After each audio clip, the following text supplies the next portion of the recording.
देखिए, स्ट्रेस से बचने का पहला तरीका ये होता है कि आप इस समय अपने आप को व्यस्त रखें। थोड़ा सा भी फ्री हो जाएंगे ना तो आप सोचना शुरू कर देंगे। तो सबसे बड़ी बात ये होती है कि उस समय आप अपने आप को व्यस्त रखें। व्यस्त कैसे रख सकते हैं? देखिए, एक तो आप प्लान बना लें आगे 5-7 दिन का कि क्या करना है।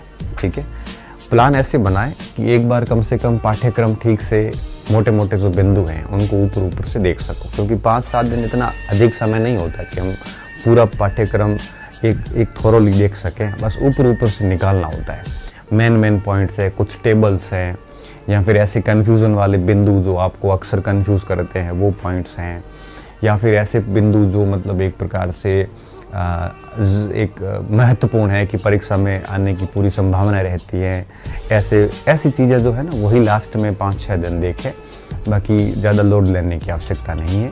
बस अपने आप को व्यस्त रखें, ये सबसे ज़्यादा ज़रूरी होता है कि अपने आप को व्यस्त रखें। और पढ़ने में मन नहीं लग रहा होता है तो कम से कम पुराना पेपर लेके देखने शुरू कर दो। आप पुराने पेपर के 10, 15, 20 प्रश्न का अभ्यास करोगे तो अपने आप ही एक कॉन्फिडेंस आना शुरू होगा, क्योंकि पुराना पेपर देख के जैसे ही प्रश्न के उत्तर निकलेंगे ना तो आपको लगेगा कि हाँ वाकई में मैंने पढ़ा है। तो थोड़ा सा अंदर से अच्छा फील होना शुरू हो जाएगा। तो निकल में बिल्कुल मत बैठो। बस जैसे ही फ्री हुए, पढ़ाई में मन नहीं लग रहा तो अभ्यास पेपर ही करो, अभ्यास में मन नहीं लग रहा तो अखबार ही पढ़ लो, अखबार में मन नहीं लग रहा है तो कम से कम कहीं कोई टेस्ट जो चल रहे हैं कहीं पे वो दे दो।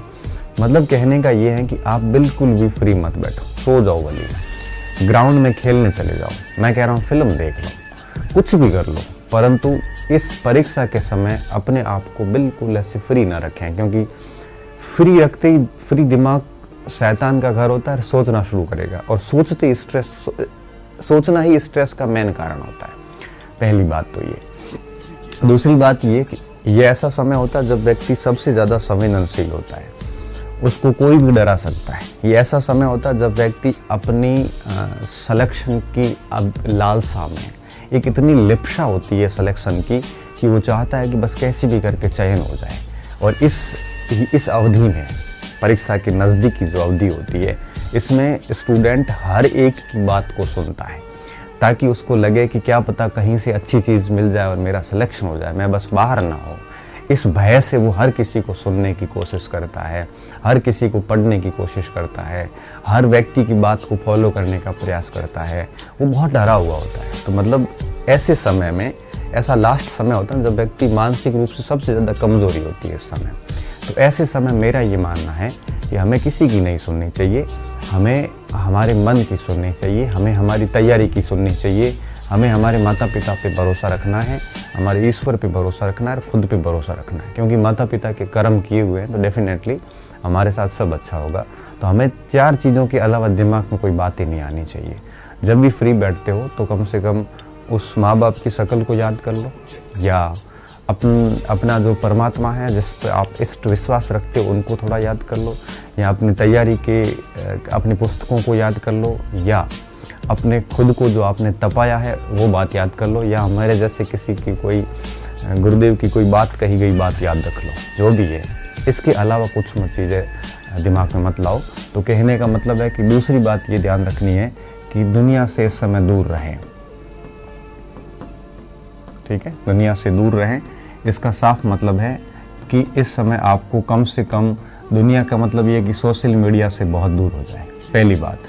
दूसरी बात ये है कि आप कोशिश ये भी करो कि YouTube की दुनिया से भी ज़्यादा नज़दीक न रहो, क्योंकि YouTube पे भी आपकी परीक्षा आगे बढ़ाने वाले, पता नहीं क्या क्या बकवास करने वाले खूब लोग मिलेंगे। मेरा यह मानना है कि साथियों से भी दूर रहें। ठीक है, हालांकि कोई पॉजिटिव लोग हैं तो ठीक है, लेकिन जो नकारात्मक लोग हैं, ऐसा कोई अच्छा मित्र भी है आपका लेकिन है बहुत नेगेटिव, तो ऐसे नकारात्मक लोगों से दूर रहें। पूरा प्रयास करें कि उनको पास भी भटकने न दें, उनसे थोड़े से दूर हो जाएं। क्यों? क्योंकि ये लोग लास्ट में आपका दिमाग ख़राब कर देंगे। चौथी बात, किसी की सामग्री ना देखें, सिर्फ अपनी सामग्री। लास्ट टाइम में ऐसे विचार आते हैं, सभी की सामग्री हम देखते हैं, तब क्या होता है हमारी सामग्री पे हमें अविश्वास हो जाता है। हमें लगने लगता है क्या पता मैंने कुछ कम तो नहीं पढ़ा है, हमें ये लगने लगेगा क्या पता उसकी तैयारी, हम तुलना करके बैठ जाते हैं। तो इसलिए मैं कह रहा हूँ कि इन लोगों से दूर रहें। किसी से भी अगर आप अपनी तुलना करने बैठ गए तो फिर क्या होगा, तुलना अपनी सामग्री की, किसी के स्कोर की टेस्ट सीरीज़ देने जा रहे हो, वहाँ पे किसी से आपको नंबर कम आ गए, किसी के नंबर अधिक आ गए, तो आप तुलना कर बैठोगे। क्योंकि देखो टेस्ट सीरीज़ के स्कोर जो होते हैं ना, ये सिलेक्शन के मानक नहीं हैं। क्यों? कई बार टेस्ट सीरीज़ में ऐसे ऐसे लोग टॉप कर जाते हैं जो लास्ट फाइनल में सिलेक्शन नहीं होते। मैंने भी ऐसे कई सारे हज़ार एग्जाम्पल देखे हैं। तो ऐसे लोगों से तुलना ना करें। तो इसलिए मैं कई बार कहता हूँ कि एंड लास्ट टाइम में टेस्ट वगैरह से भी दूर रहें। क्यों? क्योंकि कई बार कठिन प्रश्न कोई पूछ लेता है, फिर वही प्रश्न आता नहीं है हमें, तब हमारी पूरी सामग्री पे डाउट हो जाता है, और पूरी सामग्री पे डाउट होने के बाद में स्ट्रेस लाजिमी है। तो कोशिश करो कि अंतिम समय में पुराने पेपर ही देखें, टेस्ट से बचने का प्रयास करें। टेस्ट सीरीज़ न दें, इसकी बजाय पुराने पेपर कोई भी लोक सेवा आयोग के आप देख लो, उसमें से 20-50 सवाल निकाल लो, वो बेस्ट है। ठीक है? क्योंकि लोक सेवा आयोग के जो पेपर होते हैं ना, वो बेसिकली एक साइकोलॉजी से बने हुए होते हैं, जिसमें से 60-70% पेपर आसान होते हैं, प्रश्न 15-20% प्रश्न थोड़े से मॉडरेट होते हैं, और 10% सवाल बड़े टफ होते हैं।